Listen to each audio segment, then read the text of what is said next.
Bismillahirrahmanirrahim. Assalamu alaikum students. This is our second lecture of science for class 7. Start from chapter 1.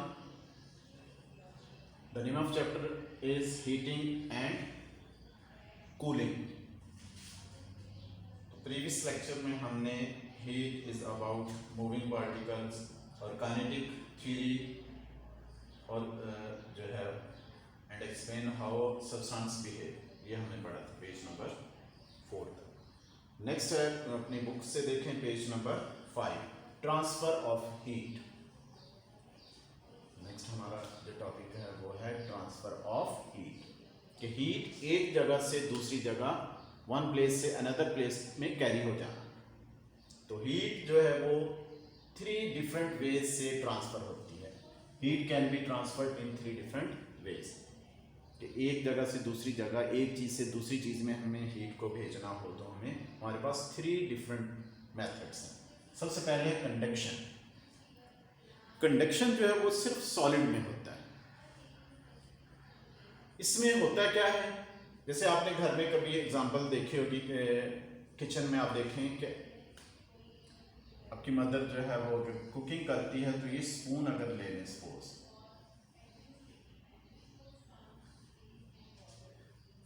Spoon को अगर हम ये heat पर रखते हैं, मेटल का बना हुआ वो स्पून होगा।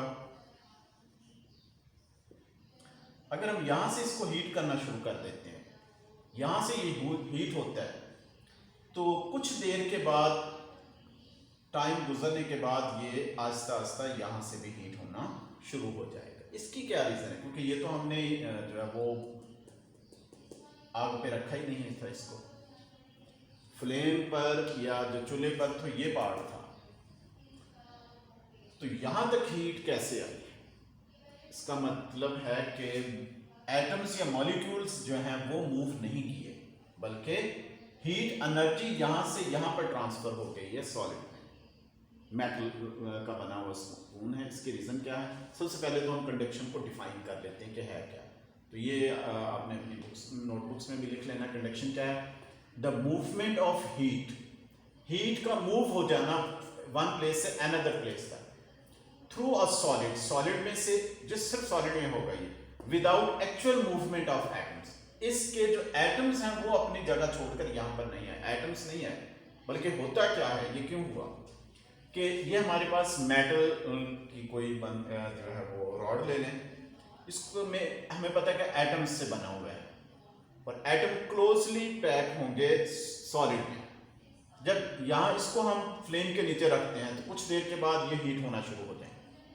जब ये एटम्स हीट होंगे तो ये वाइब्रेट करना शुरू कर देंगे। हमें पता है कि हीट जो है वो मूवमेंट प्रोड्यूस करती है एटम्स में, तो ये वाइब्रेट करेंगे ज्यादा फोर्स के साथ। जब ये एटम्स वाइब्रेट करेंगे तो इनकी जो वाइब्रेशन, जब ये इसके साथ टकराएंगे तो इसको भी वाइब्रेट करवा देंगे। जब ये वाइब्रेट होंगे तो इसका मतलब है ये भी हीट अप हो जाएंगे। कुछ देर के बाद इनको, ये टकराने के बाद इनको वाइब्रेट करवा देंगे तो ये भी हीट अप हो जाएंगे। जैसे जैसे एटम, साथ वाले एटम्स को वाइब्रेट करवाते जाएंगे, हीट आके ट्रांसफर होती जाएगी। तो कुछ देर के बाद हम देखेंगे कि यहां से जो हीट है वो इस एंड तक ट्रांसफर हो गई। तो ये सिर्फ मेटल्स में होता है। तो इसमें हुआ क्या है कि एटम्स के जो एटम्स हैं वो जो है उन्होंने अपनी जगह चेंज नहीं की, बल्कि अपने वो साथ वाले एटम्स के साथ टकराते रहे, जिसकी वजह से हीट आगे ट्रांसफर हो गई। तो हम इस हीट को जो है वो कहते हैं, हीट ट्रांसफर के मेथड को कंडक्शन कहते हैं, और ये मेटल्स में होता है। अच्छा, जो सॉलिड है वो हम 2 टाइप्स के ले सकते हैं। ये तो हो गया, इसको डेफिनेशन को आपने लिखना है। इसी को हम कंडक्शन को ही पढ़ रहे हैं। हमारे पास जो है वो सॉलिड 2 तरह के होते हैं, कंडक्टर एंड इंसुलेटर। इंसुलेटर या इसको नॉन कंडक्टर्स भी कह सकते हैं। कंडक्टर क्या है? Through which heat passes easily।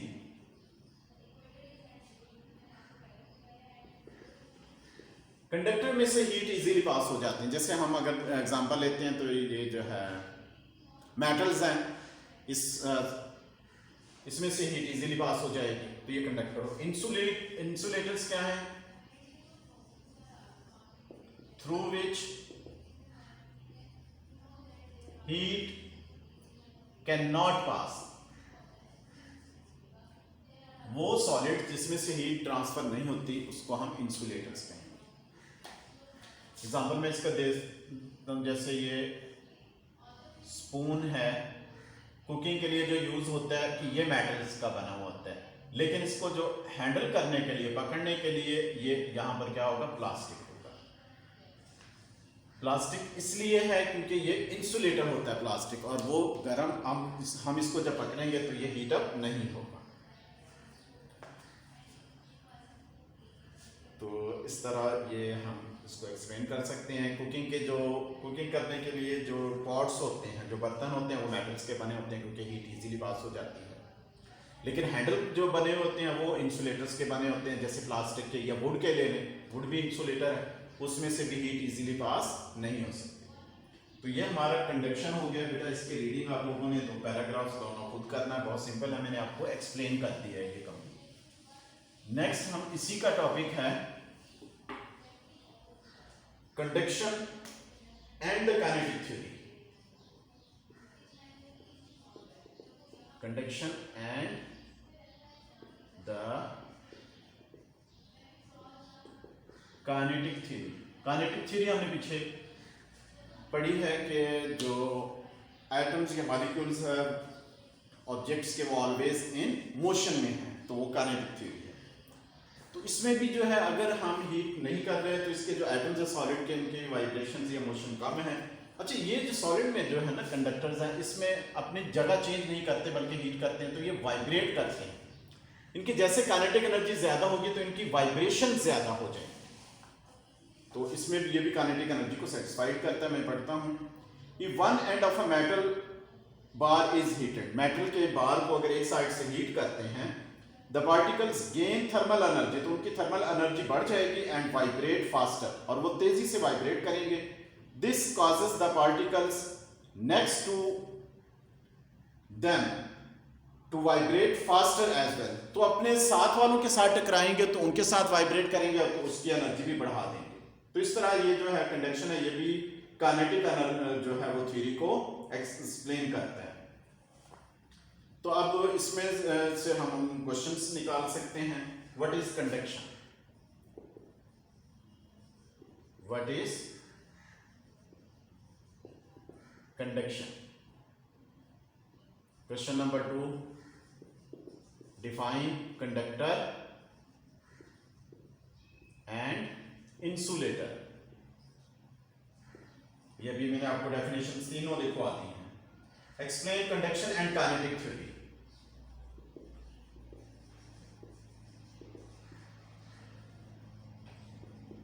Conduction and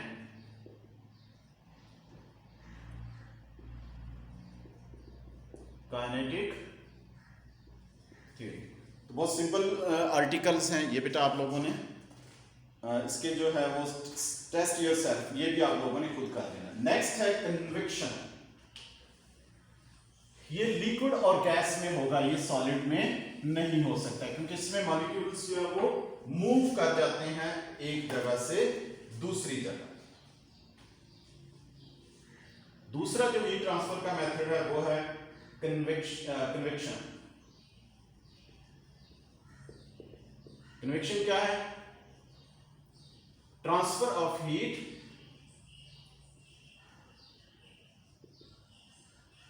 bye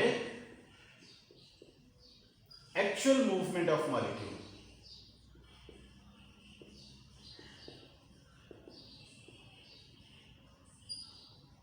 इसमें जो मॉलिक्यूल्स है वो मूव कर जाते हैं एक्चुअली। जैसे हम वाटर को हीट करते हैं, ये स्पॉट में वाटर है, यहां पर हम बर्नर लगाते हैं, तो जब हम इसको हीट करते हैं तो ये यहां पर जो मॉलिक्यूल्स हैं ये हीट अप हो जाएंगे। तो जब कोई भी मॉलिक्यूल हीट करते हैं वो उसके मॉलिक्यूल्स में डिस्टेंस बढ़ जाएगा।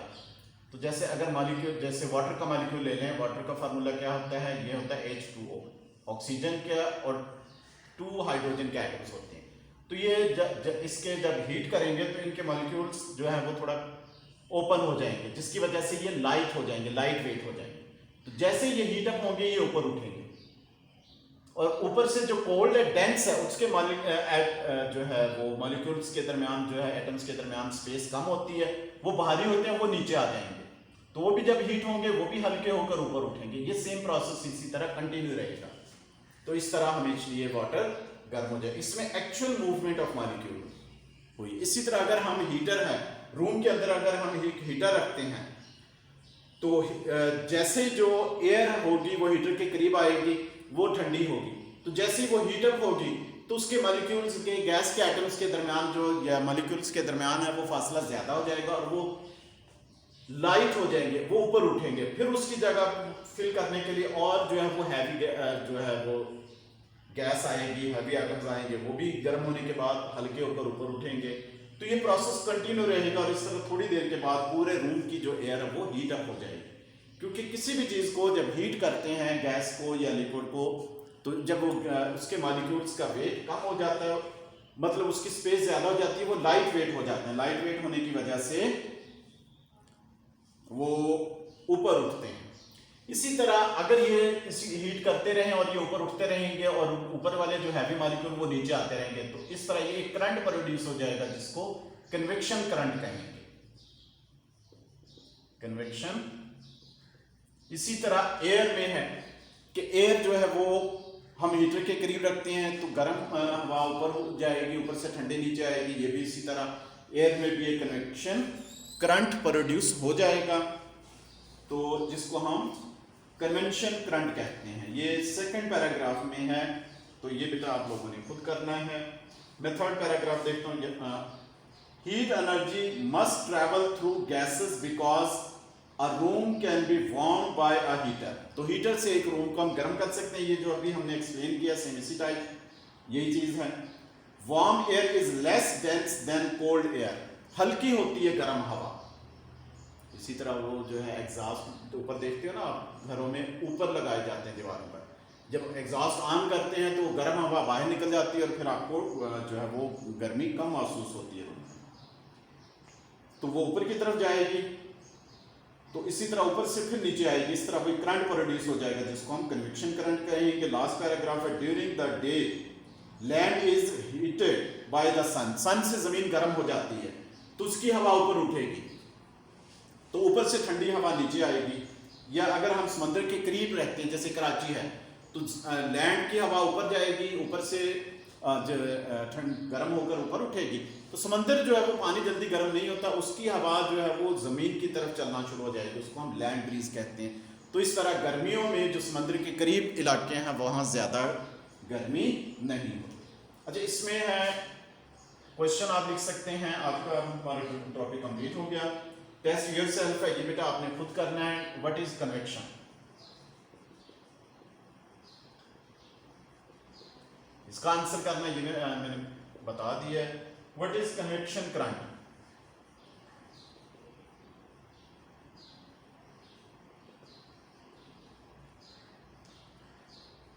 ये इसका भी बेटा आपने आंसर खुद करना है।